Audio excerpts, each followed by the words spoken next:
এক গ্রামে সামিউল নামে এক গরিব কৃষক বাস করতেন।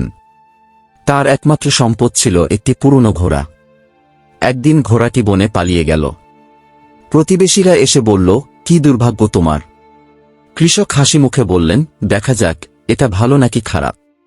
কিছুদিন পর ঘোড়াটি ফিরে এলো, সাথে নিয়ে এলো আরো 3টি বন্য ঘোড়া। এবার সবাই বলল, তোমার কি ভাগ্য। কৃষক আবার বললেন, দেখা যাক এটা ভালো নাকি খারাপ।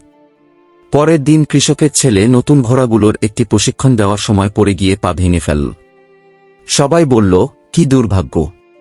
কৃষক মৃদু হেসে বললেন, দেখা যাক এটা ভালো নাকি খারাপ। কিছুদিন পর এলাকায় যুদ্ধ শুরু হল।